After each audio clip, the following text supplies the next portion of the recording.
I'm all about giving the limelight for somebody to share some of those things with others so people can protect themselves from perpetrators doing it again repeatedly to younger children today, which is not fair.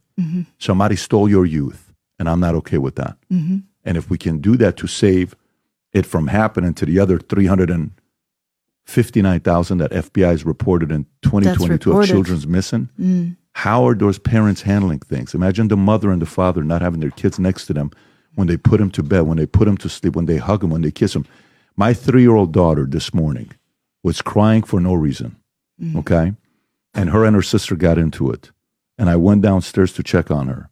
She gave me a hug for 45 seconds. Let me tell you, priceless. Give me all the money in the world. Will not replace that feeling I got skin to skin when I kiss her neck and kiss her cheek. And she's telling me, Daddy, I want to make sure every father and mother who is missing those children, I want more attention to it so someone can do something about it. Whether they're former military, politicians, wealthy people that are willing to give money to it, I want to bring attention to it. This is not an easy topic. This is very uncomfortable. This is why I said at the beginning, it takes courage to talk about it. I give you that respect. So I know it's not easy. I know it's not easy to go through something like this. And it's not easy to speak about it. And it is also not easy to sort through what seem to be political views. You see, I believe that politics on the whole are there to cause division at this point. So, and I notice how the division has sharpened in the last years. And so that is why... Who's done that, though? Who's done that? Think about who's done that. Well, If you're pretty smart, okay, you've been around, who do you think's done that? Who has the ultimate power? Well, I would say that the people that I was used by, they wanted to control not just their slaves, but they wanted to control who? Everybody. But how were they able to silence or get their message out there? What tool did they use in the 70s or the 80s or the 90s? In the 70s, pedophilia was, for example, sold quite a bit. There was a lot that was very, like the Blue Lagoon, for example. That's a very inappropriate film, and there's a lot out there. In France, there was a lot. David Hamilton he did Bilitis.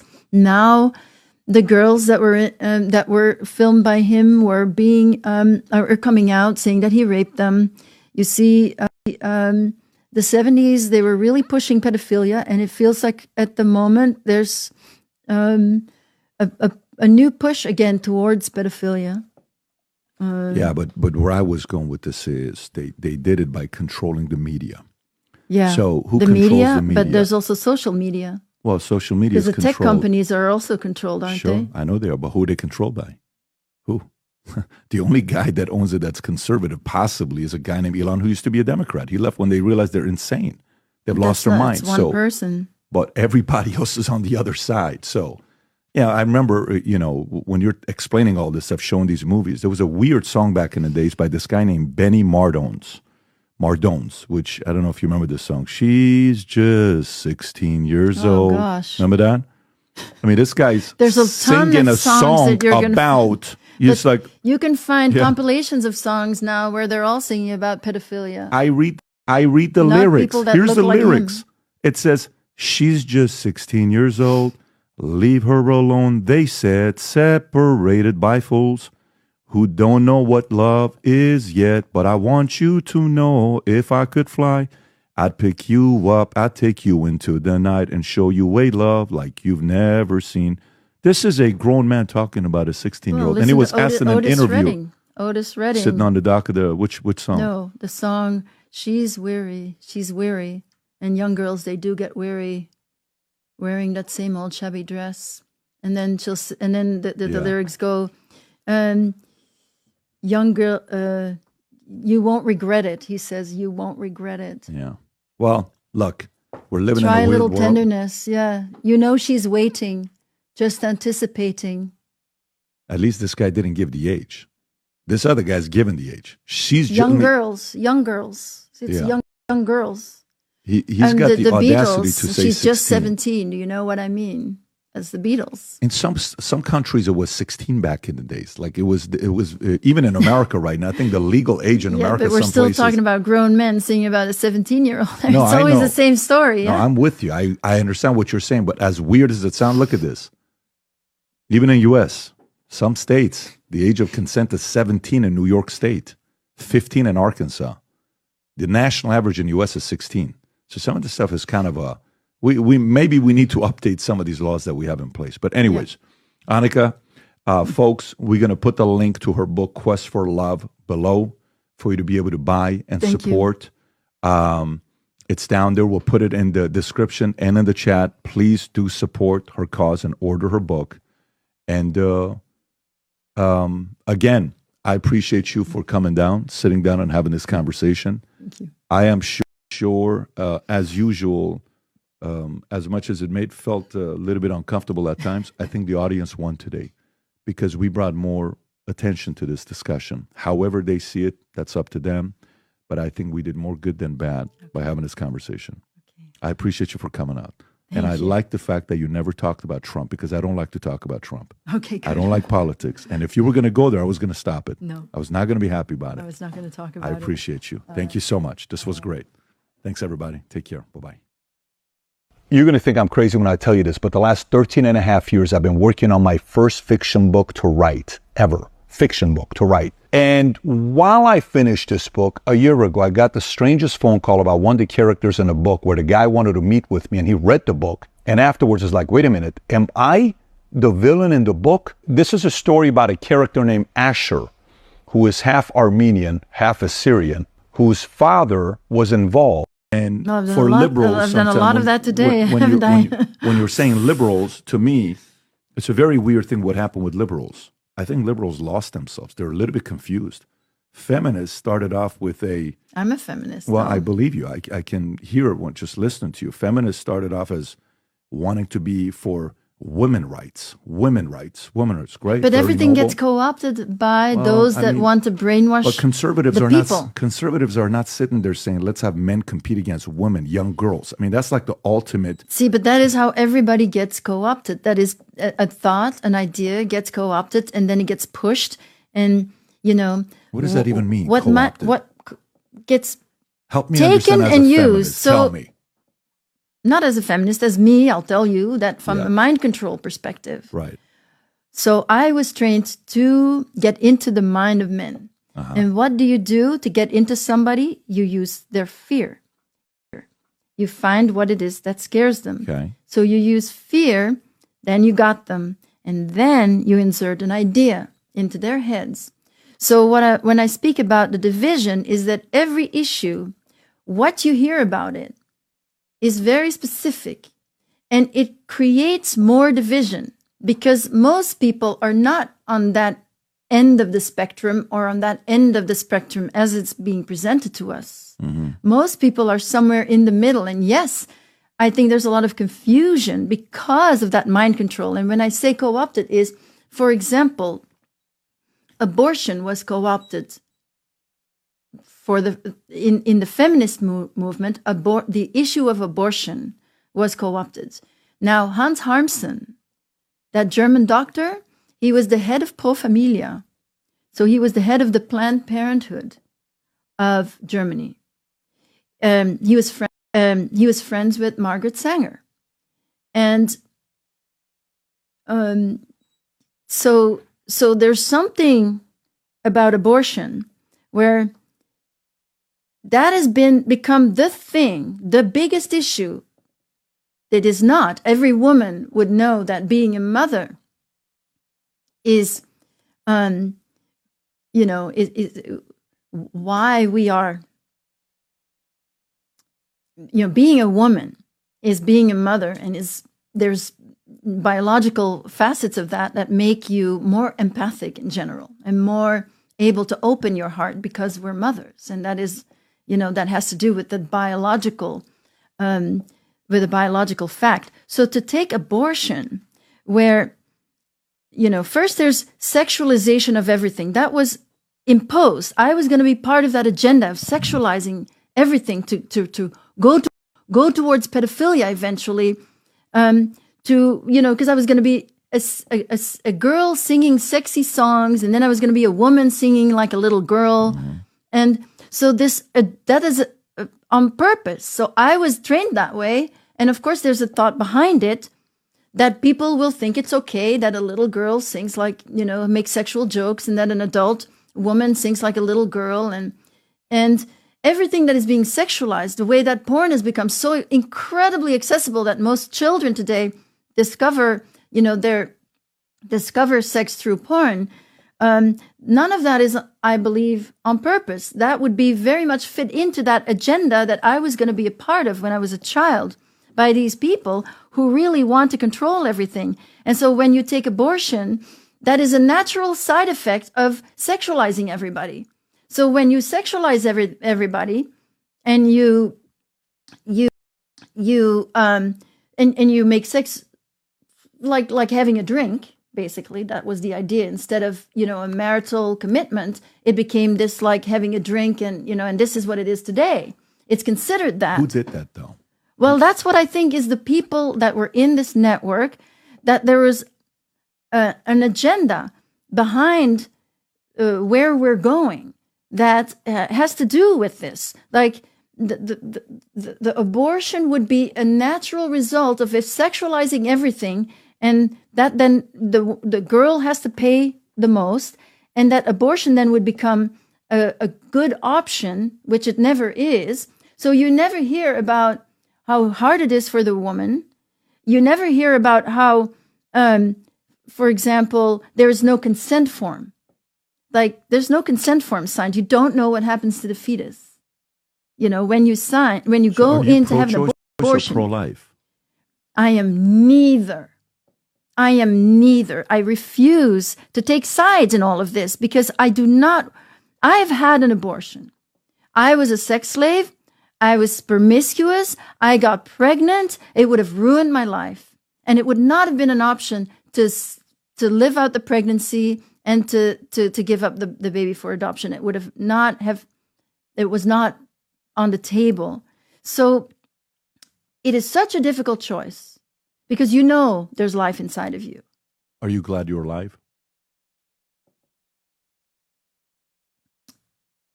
But abortion is such a complex... Are you glad you're alive?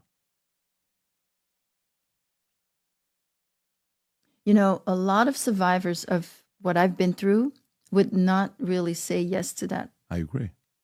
And today, by the grace of God, I am here, and I am glad to be alive. I feel that right now I have freedom that I never would have hoped to have, and I feel purpose to my life. Yeah. It's a very, and I agree that this is a very, And that's what I mean by co-opted. These issues arise. It's the same people that create the problem and that create the solution. Mm-hmm. That's what I mean with co-opting. And that is what I mean with the division that has to be so extreme. What we see, it's not as if social media is not controlled. So there too, we get constantly brainwashed.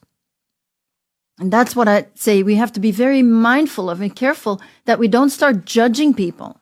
Yeah, but listen, I understand you're saying not judging people. That's what we have, justice. We have law and order. What kind of justice do you mean? Because they were in the network also. The people that's it. Laws. The people in the justice system were the head of they're for sale, and that's why I said they need to be called out when they're alive, not when they're dead. That's why I ask you, who's the lady's name? You're like, I don't want to do it because she's alive. That's not why. I told you the reason is because nobody would believe me, and I'm not ready, and it's not fair of you to ask me. But at this point, I'm not interested. I don't even want you to say it. Even if you said, I'll cut it out, just so you know. For you to know, I'm not trying to close you in telling me. Don't do it on my show. Do it on somebody else's show. If you give me the name right now, I'll cut it. It's a matter of timing. Everything I do is calculated, right? Hang on a second. Here's what I want to say to you.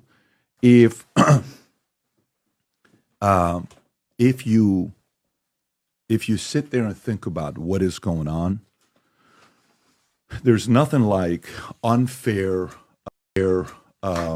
what's the word? Unfair punishment. So you hear these stories of, guys that went to jail for 20 years for selling a dime bag. I know. I worked in the prisons. Why did that guy go to jail for a dime bag, right? Or people that went to jail that didn't kill anybody. Somebody else blamed them. And, hey, he's going to go in, right? These are devastating. You ruined someone's life, their youth. You stole their 20s and their 30s. That's right. And they're going to get out in their mid-40s, right? But you need law and order so the big guy cannot bully the little guy. You need that. Unfortunately, because we have certain lobbyists and because we have certain politicians that are for sale, predominantly on the left that are for sale. Well, no, don't say that. No, My it's the perpetrators truth. were It's- from both sides. Yeah, no, but Absolutely. No. You cannot say I predominantly. said you don't know. politicians. I said politicians. It's cheaper to buy the people on the left than the ones on the right. You don't know Presidents who become that. presidents. You don't know that either. Presidents who become presidents, who funded their own campaign, are tougher to buy than those who were funded 100% by donors, like the Clintons, like the Obamas, like the Carters, like others. I'm saying that When you you're- don't when you- know what- that. No, You don't know it's that. very simple because it's just called math. I have a different It's perspective, very- and my I- perspective there's a comes reason from why you have a different having perspective. been part of. Well, you can say that, Having but that been in doesn't. it as a I child. understand that, but that doesn't make your perspective 100% accurate. On when I'm it saying comes you down don't to- know that. Also, you don't know that because you're also a little bit too in it. Because as a feminist, you said you're a feminist. It's easy. And what does that mean to you? the Well, what word does it mean to you? feminist? Tell me what it means to you. Well, I have been through a lot of things that I know that would have never happened to me if I was not a woman, not a girl or a woman. So that means a man will never be able to understand what you're saying, and another woman. no. Oh, Let's no, hear it. not at Go for all. it. That just means that I am absolutely for full equality. That doesn't even mean necessarily legally. It just means that I, as a woman, need to be able to speak freely and with everything that means as a woman. That's what it means to me. It doesn't necessarily When the mean point what I you was- were making of it. Right. And I don't know what that meant, what you just said, but like for me, Well, because maybe you don't understand then as a man, but as a woman, there are certain things that I've had to go through. Like, for example, harassment. It was extremely common when I was a young adult sure. to be harassed. I was harassed everywhere. When I was living in Paris, when I was living in New York, it was just happening all the time. I believe you. Yeah. I believe For you. example, that's one of those things. No, And but we're very- talking two different things. I believe that. I believe the sexualization of women. I fully believe that. Okay. I'm not sitting there saying that, but at the same time, the same people that wanted women rights are the same people that are okay with men choosing to compete in women's sports. That's very weird. Well, of course, and that's not defended what by I'm talking about at feminists. all. Yeah. That has nothing to do with But feminism to unfortunately, me. that's what a lot of liberals defend nowadays, and that's why they lost the election as catastrophically as they did in America, losing 7 Absolutely. battleground states. It's embarrassing. But I want to do this. Do you have then also that? Is that everybody, or is that No, I don't agree that's everybody. Right. No, I don't agree that's everybody. But by the way, I think John F. Kennedy, what he wanted to do with America, I think there was a lot of what he wanted to do was noble. And I trusted their family more because they self-funded them running for office. You couldn't necessarily buy them. Anybody on the left or the right that told runs you, for all office, all my icons have been, knocked off their pedestal just Yeah. from speaking to people that have been through this. those are two different things. I totally get it. What's the saying, Rob, when they say, when you meet your hero, what's the word? Don't meet your hero because you will be quite often disappointed, or some phrase like that, because you're going to see they don't walk on water as much as you thought they did. But no, look, I think it is a conversation that needs to be had. I do know it's uncomfortable, and I do know I have a reputation of asking questions that comes to my mind and sometimes makes the meeting a little bit more uncomfortable. And forgive me for being me. I've been like this for 46 years. I don't know any other way. I saw an interview that you did, and I thought it was much more peaceful. Yeah, which one was that? MIA. MIA? Mia. Oh, The because singer? the conversation was that was more about her interesting story that she had on what happened with her. But there was a also little bit of interesting tension. story. There was a little bit of tension with her. I don't know if you watched the whole thing. Did you watch the whole thing or I no? did, yeah. There was a little bit of tension in with her interpretation of the Bible. And not just that, the father of her child, and some of the things we talk about that she was uncomfortable that to she talk asked about. not to talk about, just like me. No, at the beginning she was open to it, and then later on she got uncomfortable with it. So I see. And just like you, by the way, to be fair, so the audience doesn't think I'm cornering you. You told Tony that you wanted to name names. No, I didn't say that at all. He came to ask me if I wanted to. No. Let's be very clear. Let's bring him in here then, because I'm not releasing this interview. Yes, he came to ask me if I was willing to name some names. So then Tony's going to be held accountable. Yeah. So let's hold Tony accountable. Tony, if you can come here, buddy. Tony. Come on, Tony. So when you told me you proposed for her to be a guest on the podcast, she said she wanted to name names that she's... Who criticized Elon Musk? Well, something very interesting happened to him. Kaneko the Great put this out and said, remember this guy? He was on British TV last week for his remarks about Keir.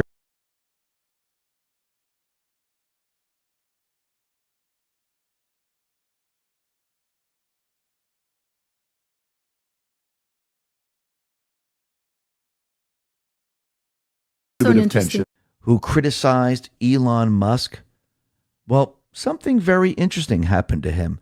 Kaneko the Great put this out and said,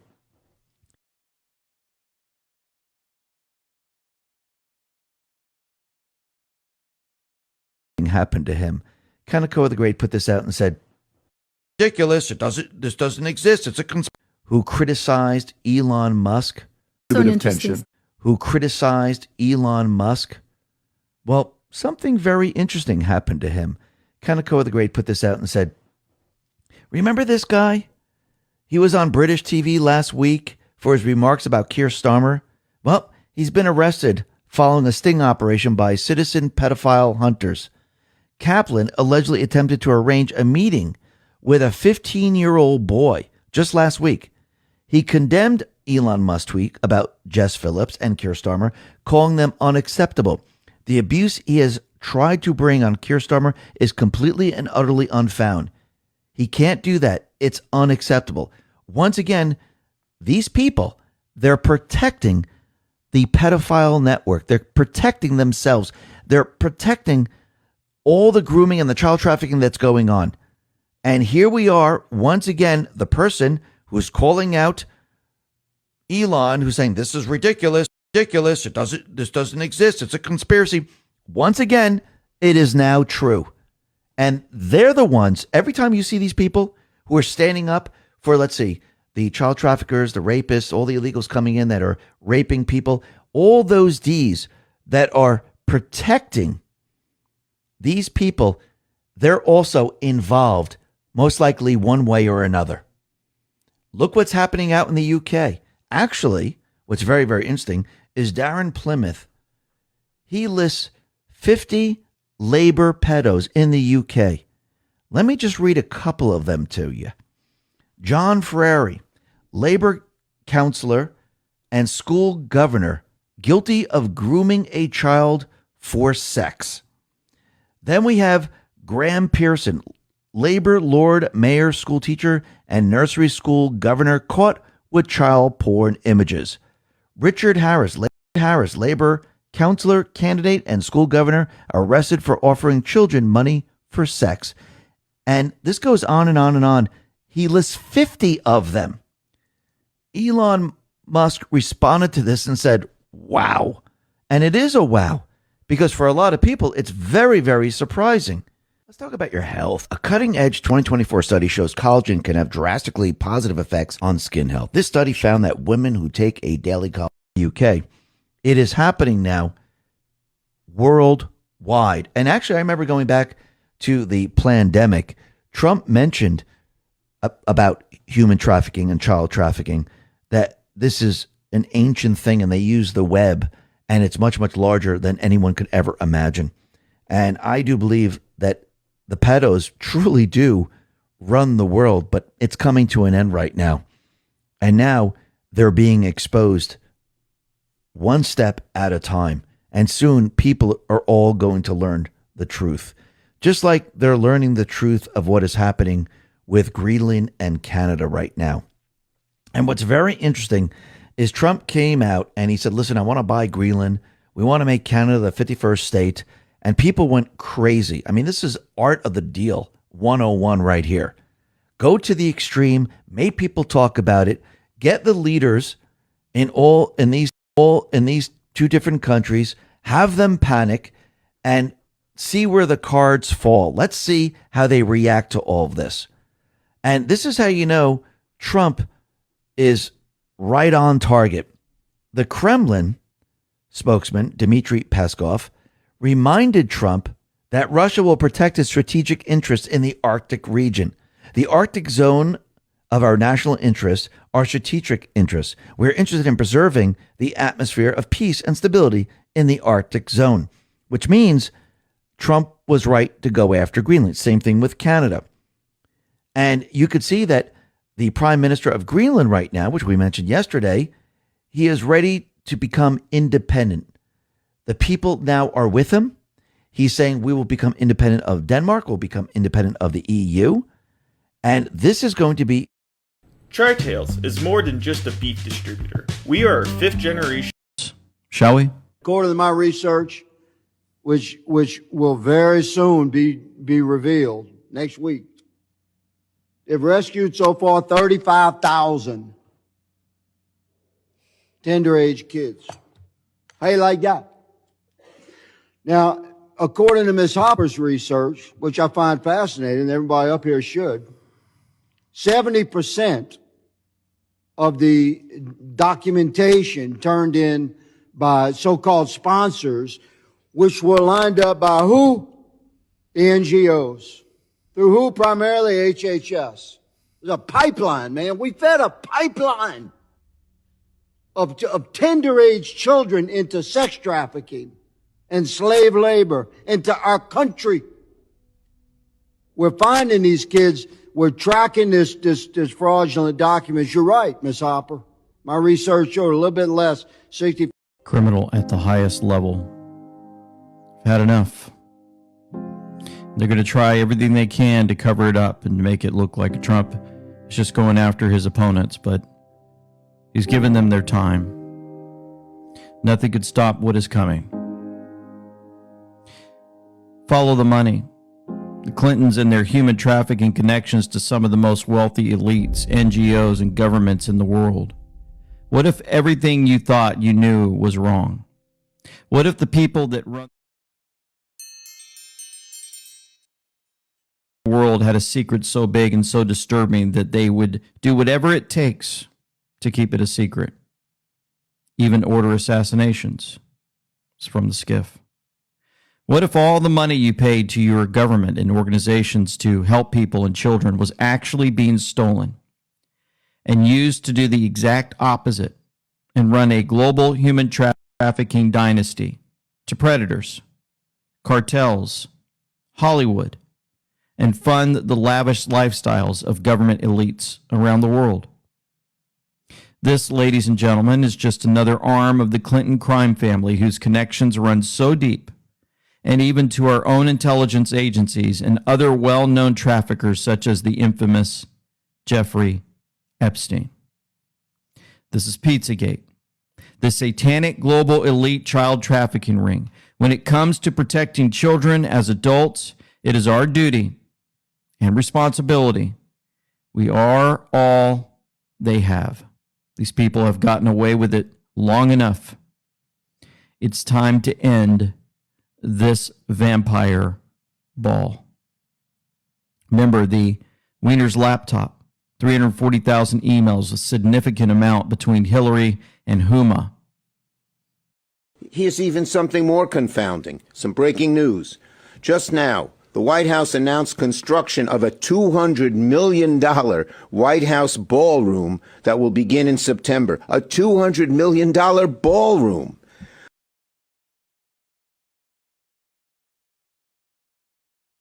And recently he just dumped about $5.7 billion in Amazon stock.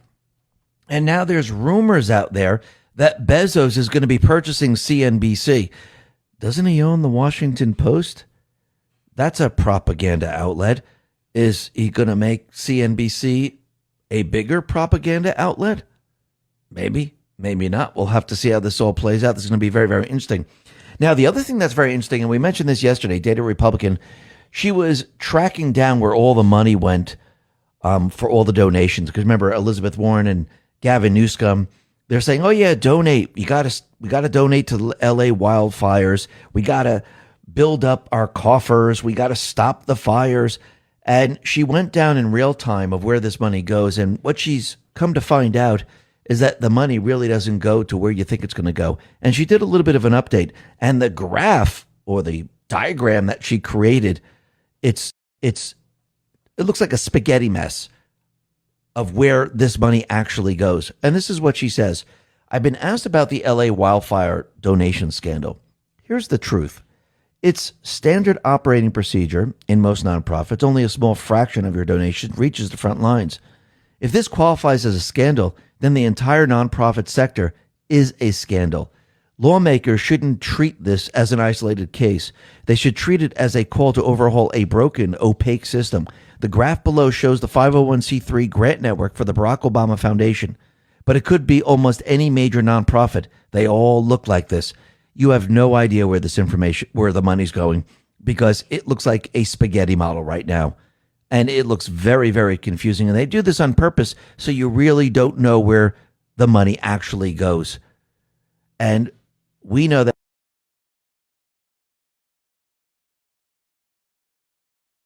it actually goes.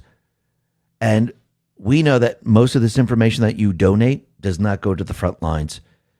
I do believe it goes from NGO to NGO and NGO. They take a little bit of piece from each one of these. By the time the money actually reaches where it's supposed to go, there's nothing left.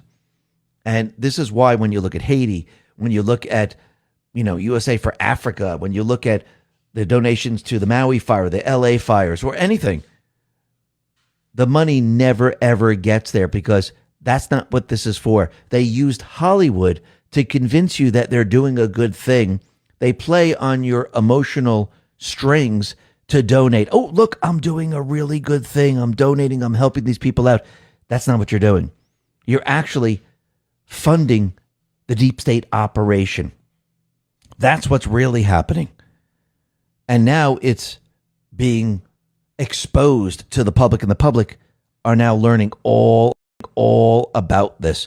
Just like they're learning about how the illegals in this country actually are criminals. They're child traffickers, human traffickers, rapists, terrorists, cartel members, gang members, you name it. The people have now learned this. They understand it. And they realize that this is a major, major problem. Libs at TikTok put this out and said, say their names. Brady Healing, 19. Haley Hegelson, 18. A sweet couple who were driving together when their lives were cut short by an illegal from Honduras who was drunk driving the wrong way and crashed into them. 160 Democrats voted against a bill to deport illegal drunk driving. Basically, Democrats, they want the criminal illegals roaming our country. This is their foot soldiers. This is who they use. They need these people in this country. Number one, they need it for illegal voting. Number two, they need it for when they're called upon to riot and destroy and kill and maim. Number three, they need it to blend this country because they want to destroy the country. Number four, they need the illegals here because basically it's a revenue stream. And this is another revenue stream. This is where they make their money. This is why they like open borders, because they can traffic drugs, they can traffic children, they can traffic women, they could do all of these things. And this is why the cartels were making so much money. Who do you think was involved with that? The deep state players. And you could see that Peekaboo James, she is now going to file a lawsuit against the Trump administration. Why? Because she's trying to keep illegal aliens on SNAP benefits. So wait a minute, I thought illegals weren't getting any benefits. It seems like the D's right now, they're actually saying the quiet part out loud, and they are now protecting illegals. Mike Davis responded to all this and said, Dear Big Tish James, harboring illegal aliens is a federal felony. 8 USC section 1324. Lawyer up. Absolutely. And you can see the D's, they love to put on a show about the different ICE facilities. And basically, they really don't want to tour the ICE facilities. They just want to make a really big show. They want the press to come, and they actually set it up to make sure that they don't actually tour the ICE facility. Because if they actually toured the ICE facilities, you know what they would see? They would see the opposite of what they're reporting. So they don't actually want to retort. They just want the publicity, and they want this message out there. Representative Johnny Olszewski put this out and said, my Maryland colleagues and I were denied entry to the Baltimore ICE Detention Center despite following all legal requirements. Congress has a legal right to inspect ICE facilities amid reports of inhumane conditions. This refusal is alarming. We won't stop fighting for the illegals. Of course they won't. These are their constituents. But Homeland Security responded to this and said the following. Congressman, if you need a photo op with the violent criminal illegal aliens you are protecting, schedule a tour. As for visits to detention facilities, requests should be made with sufficient time to prevent interference with the President's Article 2 authority to oversee executive department functions. A week is sufficient to ensure no intrusion on the President's constitutional authority. To protect the President's Article 2 authority, any request to shorten that time must be approved by the Secretary. Now, once again, did they actually do this? No. They just wanted the photo op. They wanted the publicity. They just wanted it out there. Because, again, if they actually took the tour, law that was put into place to make sure that those people that aren't able to get weapons, illegals, those people that broke the law, it worked perfectly. They were alerted. They were denied. Remember, criminals, they get their firearms via the black market. This individual, yes, he was a criminal. He came into this country illegally, stayed here illegally. He never went back on his flight, and he's not a citizen. He tried to get a firearm going through the proper channels, and it worked. It shut him down, and it alerted the authorities. That's what's supposed to happen. But think about it, all the other shootings and everything else the deep state kind of sets up, they always have their individuals get their weapons on the black market. That's the majority of the time. Or they have those individuals that they're using where they can control these people. They actually take the weapons from their parents or those people that they're living with that got the weapon legally, and then they use the weapon. So once again, you could see that the laws are working, and it shut this individual down because he's not a citizen of this country and he doesn't have the right to own a weapon because he's not from this country. And what's very interesting is that we could see that everything the deep state tried to do with Trump and MAGA and the Republicans, where they tried to push the fake Epstein information, well, that is completely and utterly falling apart. Actually, I think it's fallen apart already. I think people are coming to their senses and they're starting to realize that, you know something, that was all fake. And actually, Trump, while he was out in Scotland, he pretty much confirmed that, yeah, this is all fake. It's a hoax. It's not real information. Colin Rugg put this out and said the following.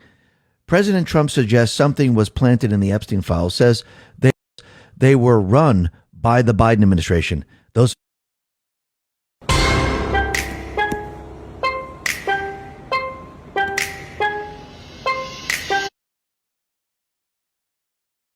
files were run by the worst scum on earth, he says. The whole thing is a hoax. They ran the files. I was running against somebody that ran the files. If they had something, they would have released them. Now, they can easily put something in the files that's a phony. And he's absolutely right. If they truly had something on Trump, do you think they'd be waiting to now after he was elected? No, they would do it way before. Actually, they would do it all the way back in time, which means they really don't have anything. And Trump, he's continually dropping names, letting everyone know that, yes, Larry Summers, the former head of Harvard, he spent some time on Epstein Island. He actually mentioned Bill Clinton's name. He went there 28 times. He visited the island. So Trump is basically releasing the list of names now. MJ Truth Ultra points to post 4,577. And this is probably a partial list of those people that actually visited Epstein Island. And guess who's on it? Larry Summers, Bill Clinton. Yes, there's many, many other names. But I do believe in the end, we're going to find out that, yeah, these people actually visited there. And you can see the deep state players, the fake news, they're now running cover for these people. How do we know this? Well, during that interview in Scotland, Trump says he's never went to the island. It was a very good decision of his not to go there. But other people went to the island, like Bill Clinton. He went to the Epstein Island 28 times. When Wolf Blitzer on CNN was reporting this information, the clip that they showed actually cut the part out where he says Bill Clinton visited the island. They cut out the part where he said Larry Summers visited the island. Don't you find that interesting? Why wouldn't they want their viewers to hear that part? That's very, very interesting. Patriots Are Control put this out, so take a listen to the exchange and then listen to CNN. I never went to the island, and Bill Clinton went there supposedly 28 times. I never went to the island, but Larry Summers, I hear, went there. He was the head of Harvard. And many other people that are very big people. Nobody ever talks about them. I never had the privilege of going to his island. And I did turn it down, but a lot of people in Palm Beach were invited to his island. In one of my very good moments, I turned it down. I didn't want to go to his island. Yeah. President Trump says he never visited Jeffrey Epstein's private island. Listen. I never had the privilege of going to his island, and I did turn it down, but a lot of people in Palm Beach were invited to his island. In one of my very good moments, I turned it down. I didn't want to go to his island. Right there, that should tell you everything you need to know. And Trump now, he's even bringing up when he threw Epstein out of Mar-a-Lago. He said he threw disgraced financier Jeffrey Epstein out of Mar-a-Lago due to his inappropriate behavior. He hired help, and I said, don't ever do that again. And he did it again, he said. And I threw him out of the place, persona non grata. I threw him out, and that was it. I'm glad I did it, if you want to know the truth. So he got rid of Epstein, then he reported Epstein and gave information to the prosecutor. So everything the deep state players tried to do, it's completely backfiring. And if you notice, Trump now and his administration now, they're all saying, yes, we should release the credible information. The credible Epstein files should be released. So credible means those that are backed up with fact. Johnson is out there saying, yes, we should release the credible evidence and information. I think everyone agrees. I think the Senate proposed the idea of releasing all the Epstein information, the credible information. And you know what the D's did? They said, no, we don't want that information. We want our manipulated information. That's the information that we want. Trump said, okay, let's get the credible information from the grand jury. I'm instructing the DOJ to go to the grand jury and we want it released. Of course, you know the judges have to release it. So these are Obama judges and they don't want to release it. The one in Florida already said, nope, we're not doing it. The one in New York says, I need additional information. I do believe probably in the end, they'll probably say, no, we're not going to release this information because they're going to look through it and say, oh, this actually involves the entire criminal syndicate. And if I release this information, well, the whole ship is going down here and we're not going to do it. Not right now. Nope, not doing it. So Trump is going to turn this around going, listen, I tried to get all this information, but it seems that the Democrats don't want to release the credible information. We tried with the grand jury. We tried in the Senate. We tried everywhere. Why don't they want this information out there? It makes no sense. He turned this all around now, and now it's on them. Let's talk about our health. The science is in. A clinical trial found that just 10 grams of coffee2.com, or just click the link in the description. Isn't that interesting? And Dick Durbin, the one that was keeping the Epstein information, he didn't want to release it until now, which is very, very interesting. Now he's getting worried and he wants the recordings from Ghislaine Maxwell. What did she say? Who did she name? He's probably wondering, was it my name? Maybe, maybe not. But it looks like Kash Patel and Dan Bongino and his entire team, they're doing an incredible job. And I do believe they're saving the children as Trump and team are pushing the Epstein information. And it looks like Operation Grayskull, they basically took down 120,000 users, millions of files, and basically they got 18 individuals, and they are now convicted in federal court, receiving a combined 300 plus years in prison. So it looks like they dismantled 4 high traffic dark web platforms, trafficking child sexual abuse materials, exposing a digital cesspool that included over 120,000 registered users and millions of illicit files. Kash and Bongino are shutting down these entire operations. And I do believe in the background, they're probably looking for these children, because you have to remember, these children are involved in all of this. And I do believe by shutting all this down, what they're doing right now is they're trying to protect them before the credible information comes out. Because again, this is the storm that Trump and team are creating right now. And I do believe the storm is going to intensify as time goes on. We'll be talking a lot more about Epstein, Russia collusion a little bit later. But first, let's go out to the UK and Scotland, because Trump, he's visiting his golf course out there. He's also meeting with different politicians, the head of the EU, because he just made a trade deal with the EU and it benefited the United States.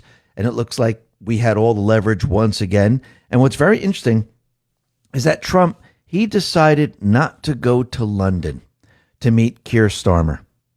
He had Keir Starmer come to him. So let's see, Trump is in his country, but the leader of that country is visiting Trump. You think he did this on purpose? Absolutely. It's supposed to be the other way around. But when you have all the leverage and you have all the power, you make the leader of the country that you're in come to you. That is real power. Unbelievable. And you can see Trump now, his entire peace plan, it is working. And it looks like Thailand and Cambodia, they decided on a ceasefire. Trump, he put this out on Truth. He said the following: just spoke to the acting Prime Minister of Thailand and Prime Minister of Cambodia. I am pleased to announce that for anyone looking to zero their scope, don't fire a single shot until you do this. Did you know you can get a perfect zero by simply doing this 10-second zeroing hack at home? You may not know this, but anyone, even rookie shooters, can zero in their AR, pistol, or even their 12 gauge without firing a single round or spending $1 on ammo or range fee. I'll show you right now. Bucks on ammo just to get it on paper. That after the involvement of President Donald J. Trump, both countries have reached a ceasefire and peace. Congratulations to all by ending this war. We have saved thousands of lives. I have instructed my trade team to restart negotiations on trade. I have now ended many wars in just 6 months. I am proud to be the president of peace. And I do believe that he's going to be ending the Ukraine war. It looks like the plan is going exactly the way he wanted it to go. Amuse put this out and said, the European Union has finally acknowledged what many already knew. Ukraine ranks among the most corrupt nations on earth, rivaled only by Russia. In response to growing concerns about President Zelensky's regime, the Ukrainian parliament just gutted the country's anti-corruption agency, placing them squarely under Zelensky's personal control.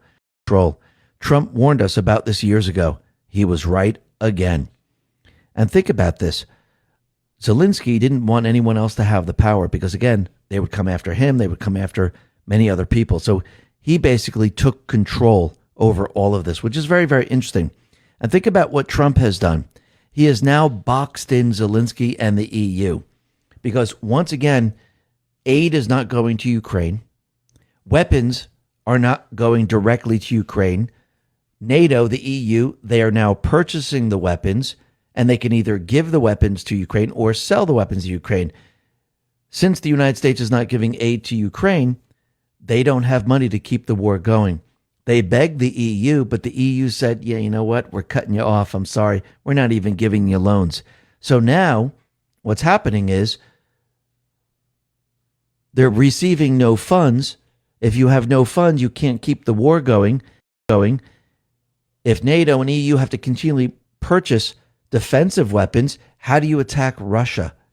It becomes very, very difficult, which means this is a war of attrition. Now, Trump, he gave Putin 50 days. Now, remember, he is the middleman.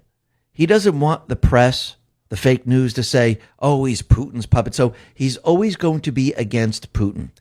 I'm going to give Putin 50 days, and then we're going to place tariffs on other countries that deal with Russia. Now that the EU is not funding the war, he's now cut down the time frame to 10 to 12 days, which means in 10 to 12 days, most likely, we're going to see peace between Ukraine and Russia. It might go along a little bit longer than that, depends what happens. But remember, there's been peace negotiations in Turkey. So I do believe Trump really needed to get Ukraine, EU, and NATO on board, and he pretty much shut them down. Zelensky now can't do anything. He's trapped in all this, and the only thing he can do is negotiate peace. Of course, he's going to keep all optics on Putin. So this way, the fake news can't say, oh, Trump, he's siding with Putin. He's Putin's friend. Because you have to remember, what is he doing right now? What is his team doing right now? They're releasing the Russian collusion files. So people are looking at this going, okay, he's really hard on Putin. He says Putin's not fair. He says Putin can't make a deal. He says, I'm going to place sanctions on Putin. He's saying that Putin is the problem. Putin doesn't want peace. He's doing this on purpose. And you could see that Zelensky is the actual problem. The EU is the actual problem. The deep state, NATO, is the actual problem.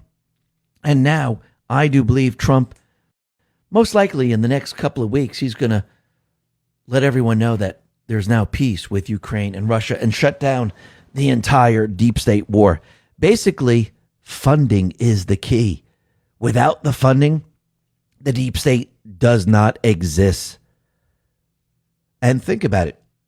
Do you really think Bill Gates, George Soros, and all these other people, corporations, do you really think they're using their own money to fund all these different organizations that the deep state created?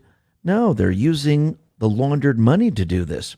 And what's very interesting is that a new BMJ Global Health study has confirmed that the World Health Organization, the WHO, private fundraising arm, the WHO Foundation, has received tens of millions of dollars from pharmaceutical giants, big tech companies, and anonymous sources, with nearly half the funding now untraceable. The study findings come after U.S. Health Secretary Robert F. Kennedy Jr. announced the United States will reject the WHO's sweeping emergency powers treaty, warning that the same unelected body now seeking global medical surveillance of every human being. From its launch until the end of 2023, the WHO Foundation disclosed total donation receipts of U.S. $82 million overall, of which U.S. $39 million, 48%, was from anonymous donations over $100,000. In total, U.S. $51 million, 62.3% in anonymous donations were reported. The top named donor was Bill and Melinda Gates Foundation, long considered one of WHO's most influential funders. Let's see. Bill Gates, most likely, as we know, is involved in the pandemic. He's involved in vaccines, and he pays off the WHO. Donations varied by sector, with largest name donations coming from the private philanthropic sector, including the Gates Foundation and other family foundations, followed by social media companies, medical device companies, and the banking, finance, and pharmaceutical sectors. Secretary Kennedy recently cut off the U.S. funding to Bill Gates' vaccine syndicate Gavi, citing peer-reviewed evidence that the DTP shot it promotes may kill more children from other causes than it saves, and condemning the alliance for treating vaccine safety as a PR problem instead of a public health priority. The WHO Foundation, launched in 2020 to accept donations from entities the WHO cannot receive money from directly, now also counts Meta, Facebook, TikTok, Maybelline, Sanofi, Boehringer, and Novo Nordisk among its known funders. A majority of funds aren't even going to WHO programs. They're going to the WHO Foundation's own operational costs.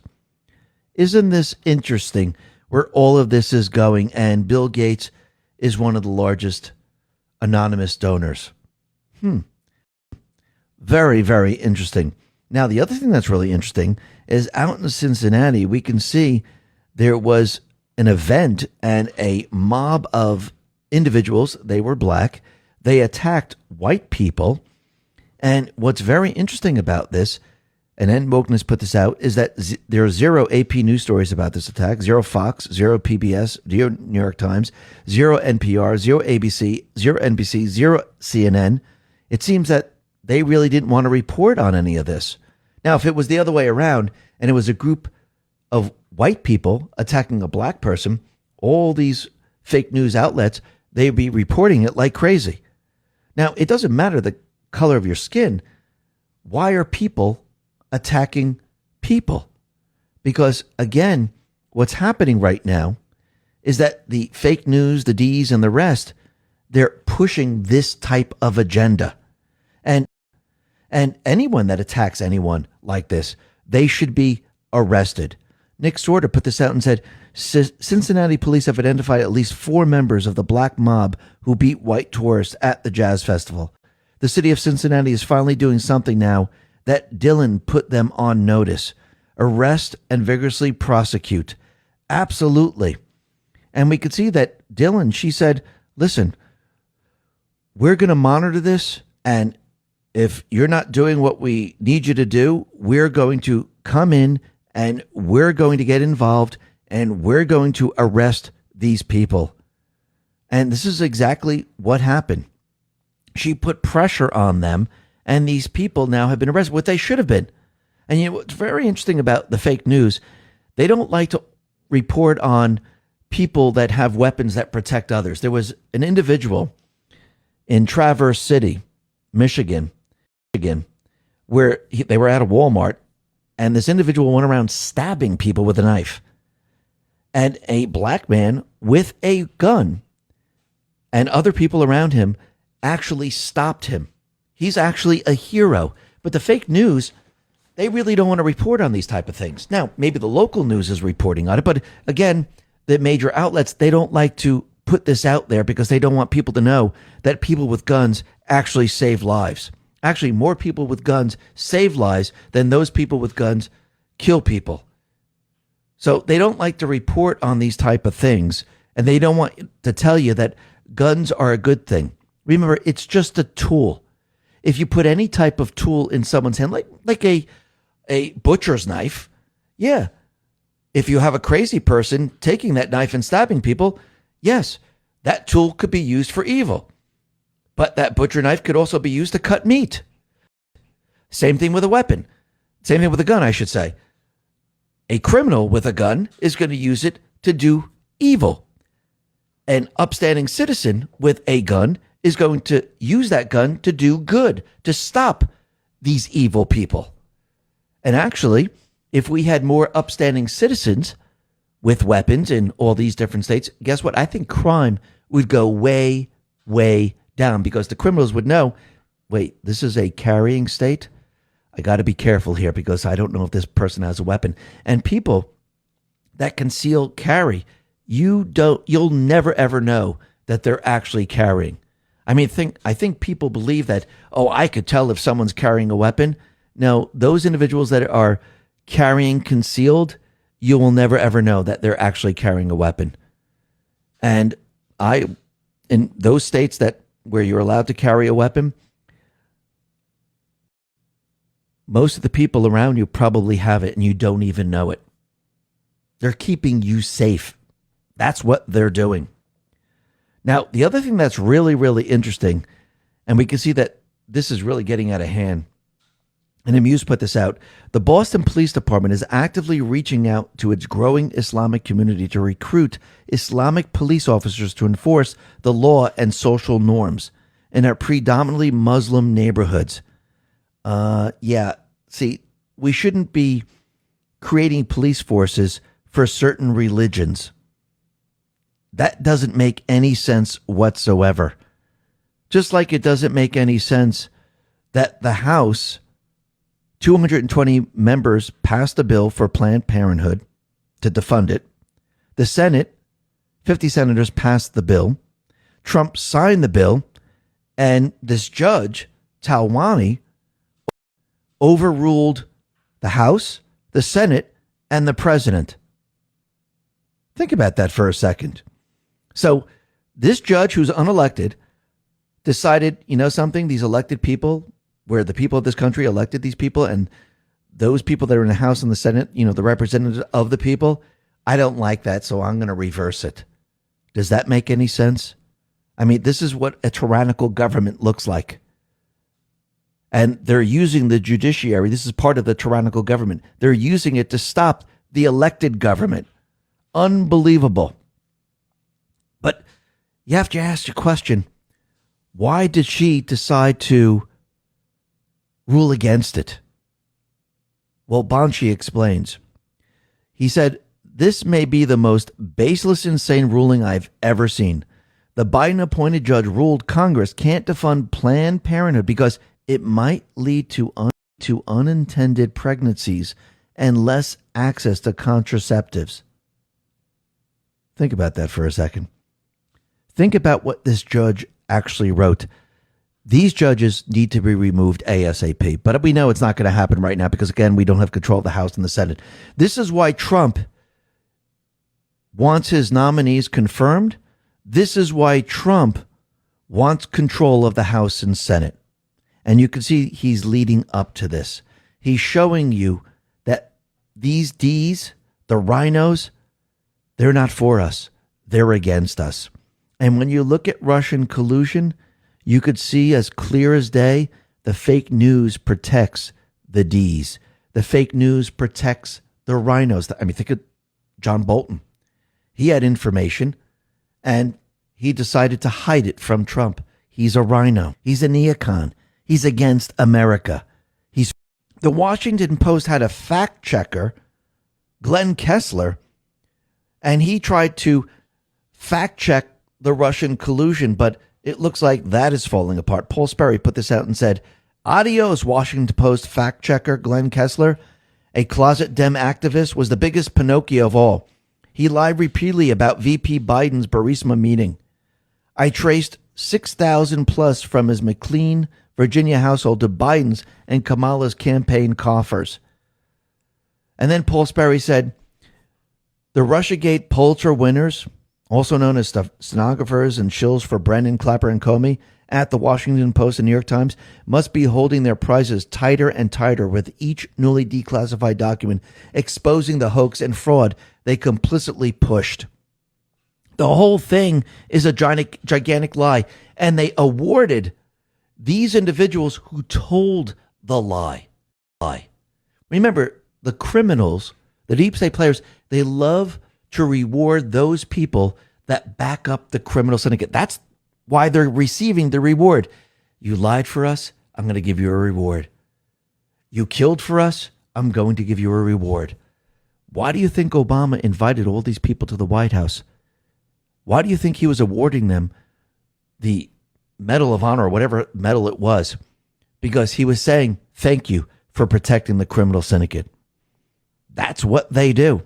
And the Pulitzer Prize went to the New York Times and Washington Post because they said, thank you for protecting the criminal syndicate. And it looks like Tom Cotton is in a little bit of trouble here.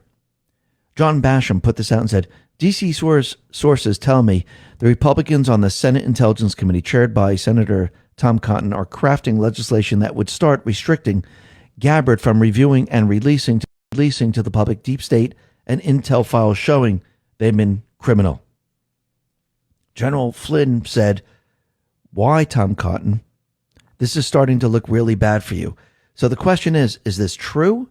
Is this what's really happening right now? Well, Data Republican kind of confirmed it a little bit, but we'll have to see how this all plays out. This is going to be very, very interesting. But the other thing that's really interesting is that newly declassified portions of Susan Rice's email confirm that Michael Flynn was personally targeted during a January 5th Oval Office meeting with Obama.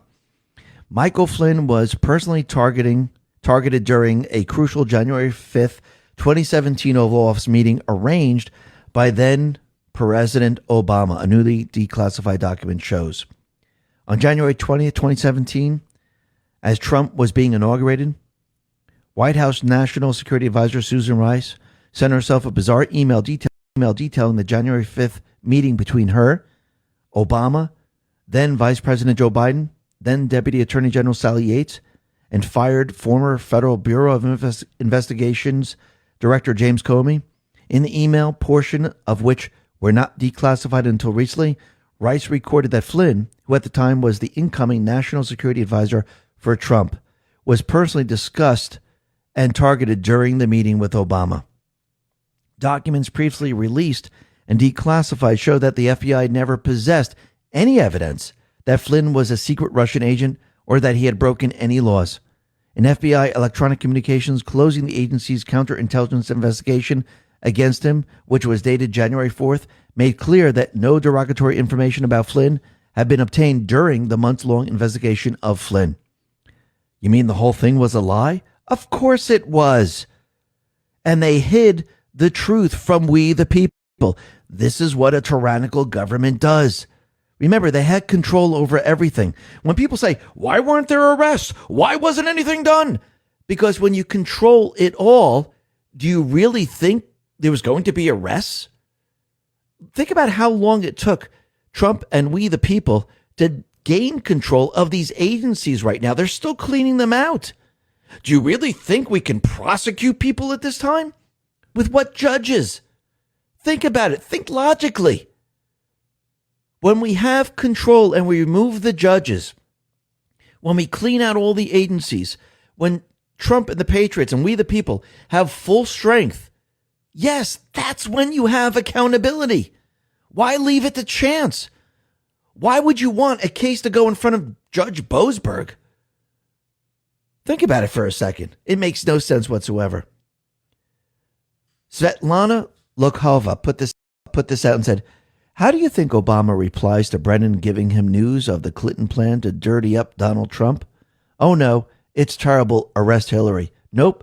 Obama asks any evidence of collaboration between Trump campaign and Russia as per Brennan's handwritten notes. Obama was just told Hillary made it all up. So James Comey responded, redacted, but there were four bullet points. Are they names of Trump advisors to be investigated? Mike Benz responds to this and says, how in the flying F has this document not been fully declassified yet? Yeah, we need to see this. We need to see what they did. They were told it's all fake. Very, very interesting.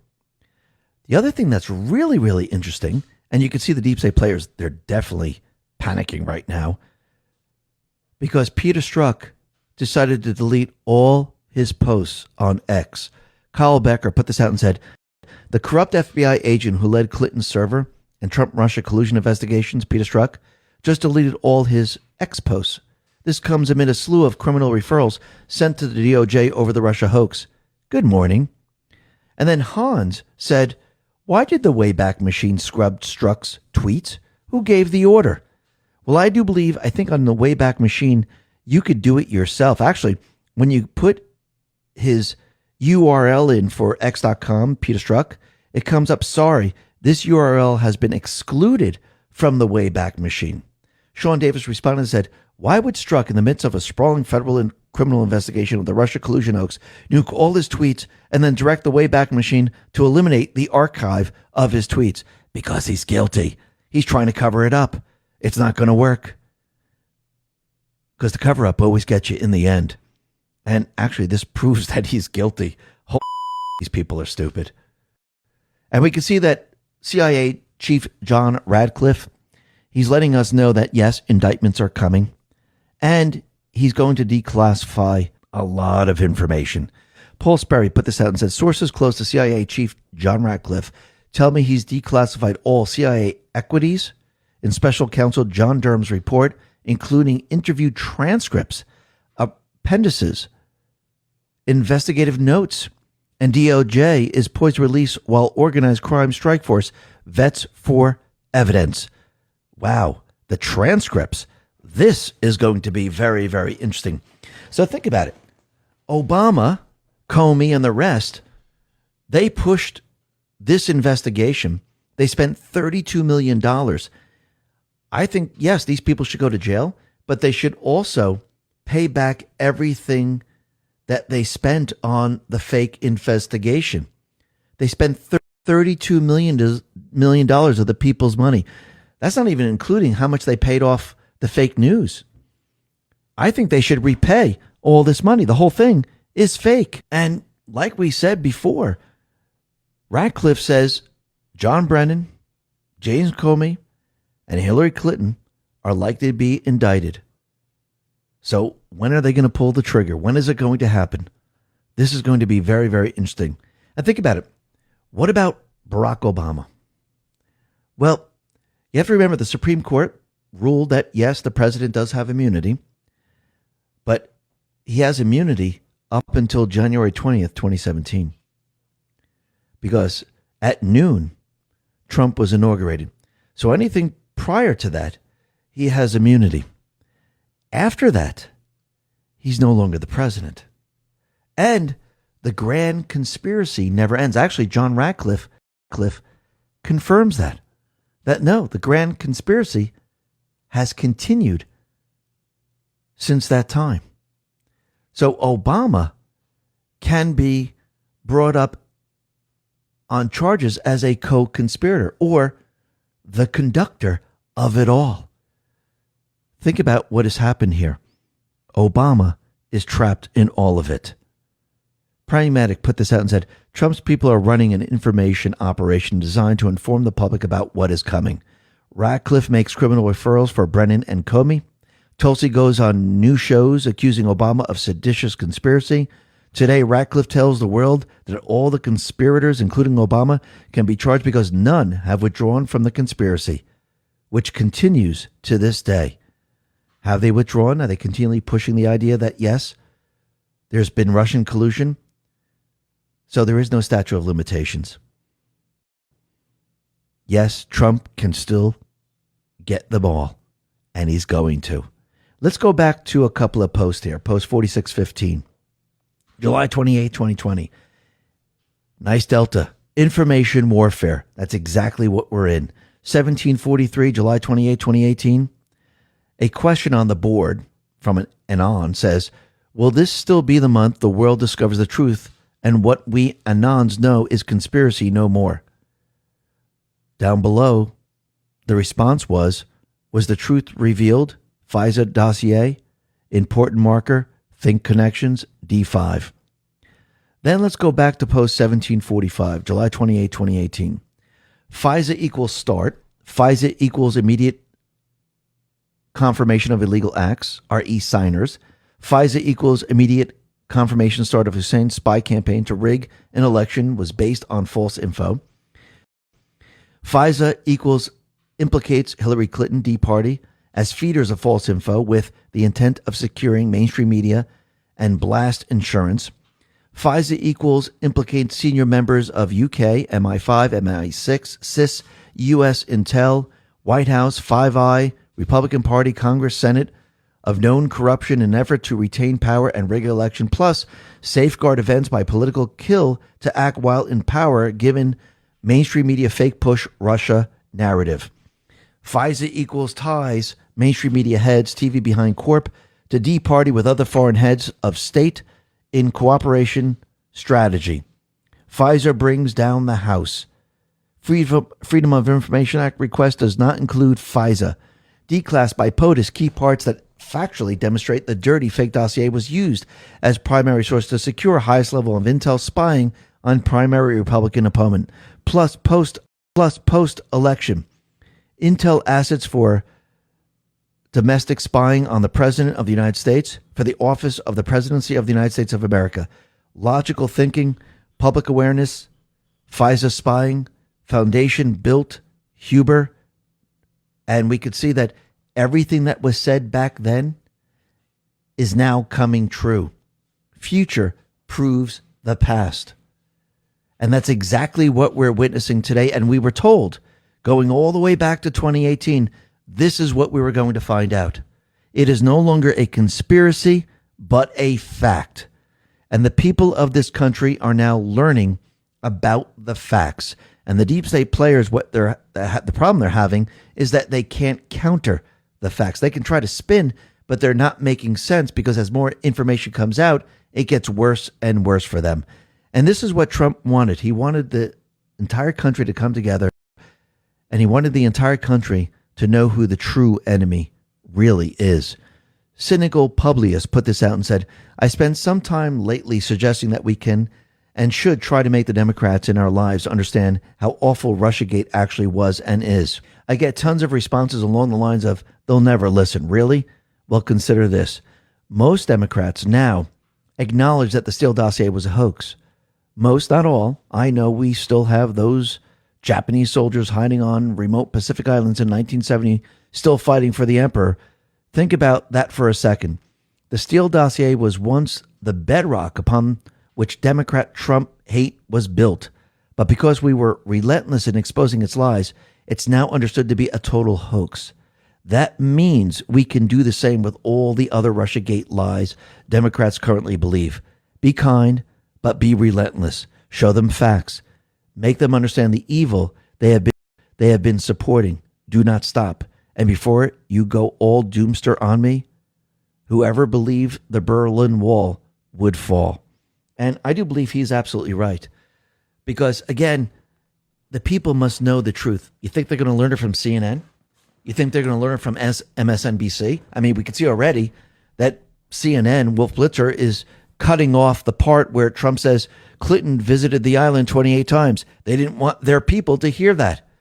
But I do believe with social media and now people talking about it, I think it's going to be very, very difficult for them. And once again, they're going to be losing the narrative on this. And the D's, they're going to wake up to the fact that this entire Russia thing was a gigantic lie. If that's a lie, then almost everything else then is a lie. And eventually what they'll do as time goes on, they will accept what the deep state has done, which means they will know who the enemy really is. Sometimes it's very hard to accept because when you're brainwashed and when you're continually brainwashed over and over and over and you hear the truth, you kind of say, that's impossible. How could that be? And I think now people are starting to hear it from all different areas, and it's going to get worse and worse for the fake news. It's going to get worse and worse for the deep state players. And this is why Trump wants his nominees confirmed, because he needs these people in place. He needs his people that he's endorsing to get elected for the House. Those people that he's endorsing for the Senate, he needs these people to get elected because we need full and utter control of the entire situation. And you remember, the Senate and House, they still have swamp creatures in there, and they must be removed. And I do believe they will be removed. And remember, Trump has the ability to adjourn the House and the Senate. Remember, the House right now, they're on recess. So the Senate right now is deciding what they're going to do. Trump can say, listen, they're having a disagreement. This is no good. I'm going to adjourn both. They're recessing. And the deep state players, they probably know that he has the ability to do this. And they're trying to figure out a way where they can stop him from getting his nominees confirmed. But I think in the end, they're going to fail just like with everything else. And once he gets these individuals confirmed, he's going to have a lot more control, which means he's going to come out with a lot more information. You know what he's doing right now? He's building the storm. And the storm is getting stronger and stronger. Why?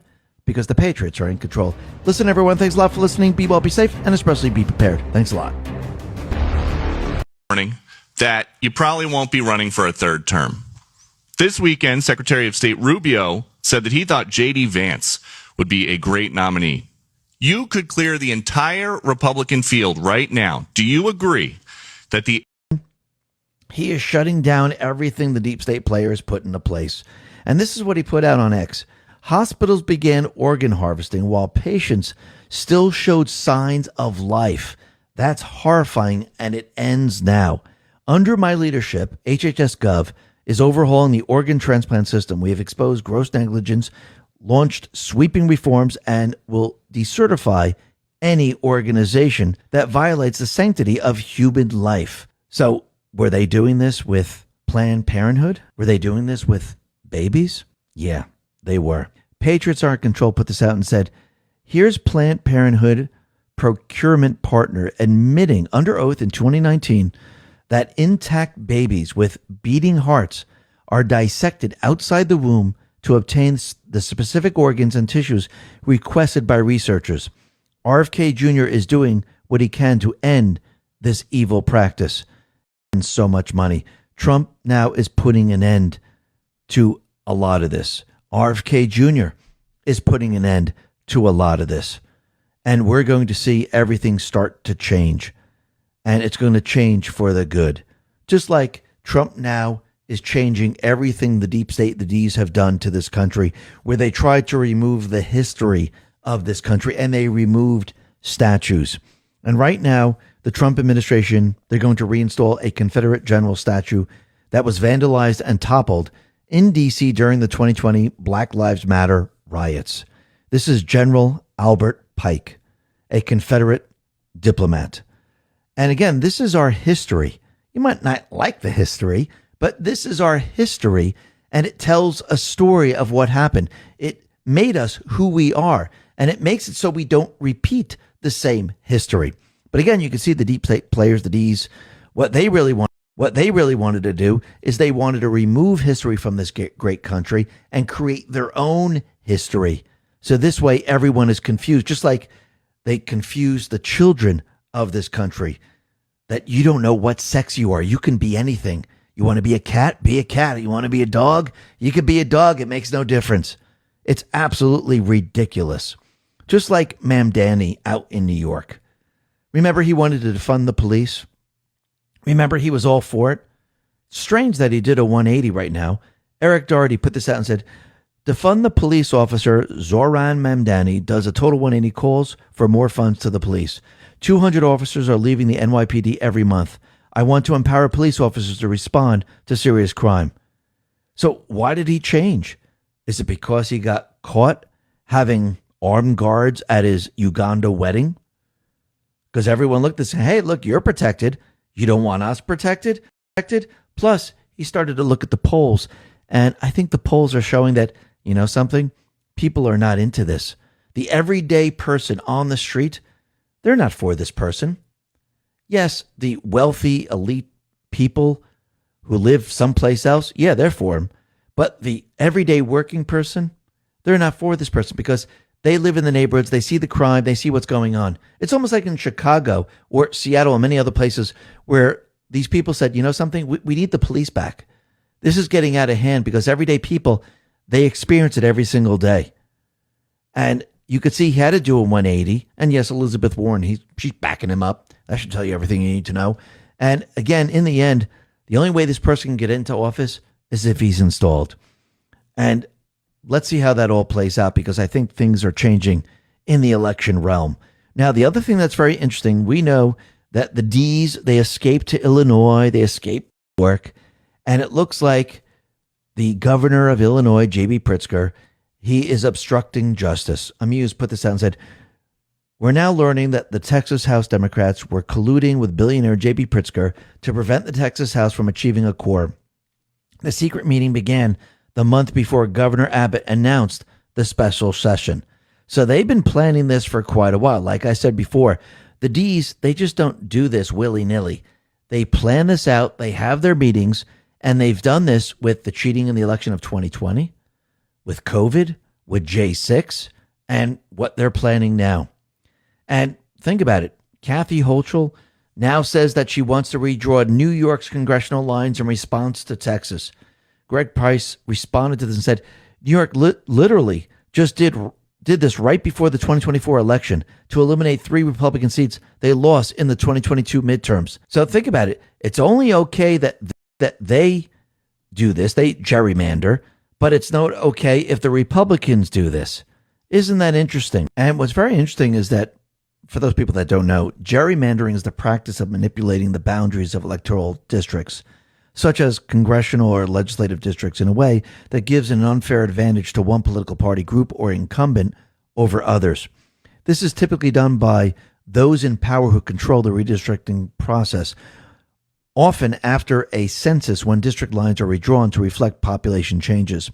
Now, where did this come from? Where did gerrymandering come from? Well, the term comes from Elbridge Gerry, a U.S. vice president and Massachusetts governor in the early 1800s, who signed a bill creating oddly shaped districts resembling a salamander, hence gerrymander, because his last name was Gerry. So salamander, put it together, gerrymander. That's where that came from. And you can see the deep state players, the D's, they don't like it when the Republicans do it because, again, this does what? It reduces their power. And again, their power is being reduced by the illegals that are being deported. Their power is being reduced because of voter ID. And now this. And DC Drano responds to the D's and he says, hey, Democrats, if you want to gerrymander more blue seats, why don't you start with these states? Massachusetts, Rhode Island, Hawaii, New Mexico, Connecticut. Oh, wait, you can't because you already did. Think about that for a second. And what's very interesting is that these D's that have fled Texas, it really does not look good for them.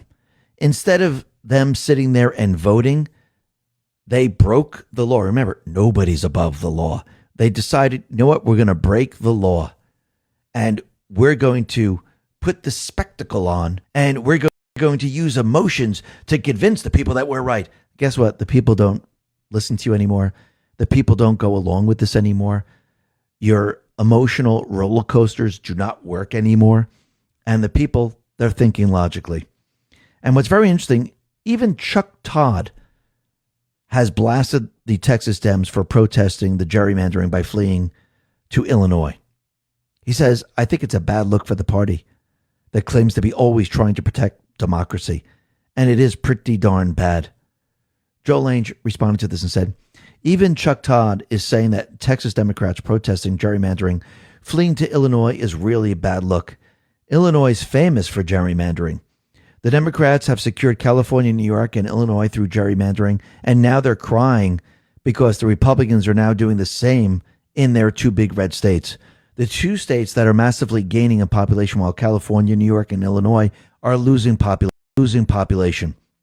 And on top of that, Trump is removing illegals and not going to count them in the census.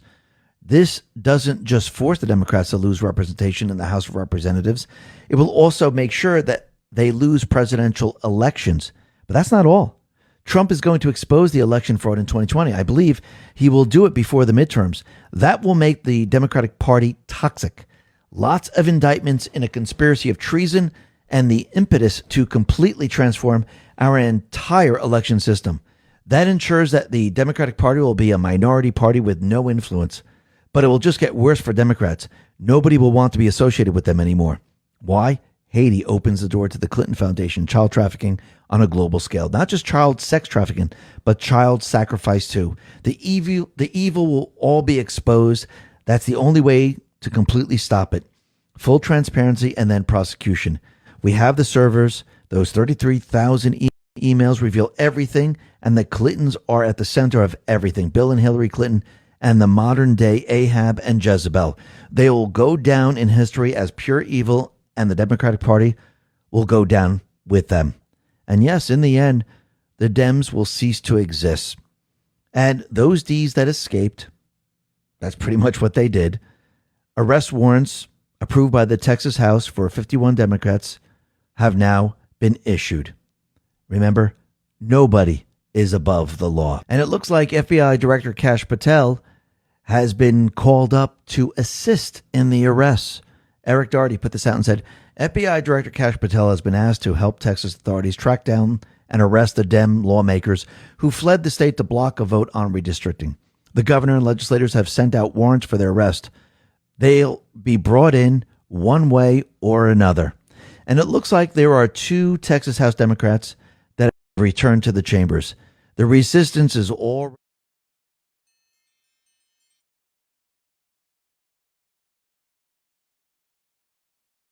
cracking. Gunther Eagleman put this out and said, Representative Phil Cortez and Representative Eddie Morales have returned. They know exactly what would have happened had they not. We only need 4 more to return to get a quorum. So this is going to be very, very interesting. Let's see what the D's do. Once again, if they're arrested and they're not back, they're going to be replaced. This is going to be very, very interesting. I do believe that these people, most of them, are going to fold and they're going to head back and vote. And guess what? Well, everything will be redistricted. And what's very interesting, you could see that the deep state players like former Attorney General Eric Holder, he's panicking about this. And he says that Texas, if they redistrict, it could affect the certification of the 2028 presidential election. So the certification of the 2028 presidential election results occurs on January 6, 2029, and is conducted by the Congress elected in November 2028, seated on January 3rd, 2029, as stipulated by the 20th Amendment to the U.S. Constitution and Federal Law, 3 U.S. Section 15. This means the House of Representatives responsible for certification would be shaped by the district maps in use for the 2028 elections. So therefore, yes, the proposed Texas redistricting could affect the certification process by influencing the partisan composition of the House elected in 2028. If the gerrymandered maps help Republicans gain or maintain seats in Texas, it could contribute to a GOP majority in that future Congress, potentially impacting how objections to electoral votes are handled during certification. This is what he's worried about. This effect would be indirect and depend on various factors such as voter turnout, national political trends, legal challenges to the maps, and whether other states engage in similar redistricting. Eric Holder's recent claim focused on the risk of Republicans holding the House in 2026 via gerrymandering, incorrectly stating that this would be the body certifying the 2028 election. The 2026 elected House serves from 2027 to 2029, but does not handle the 2028 presidential certification.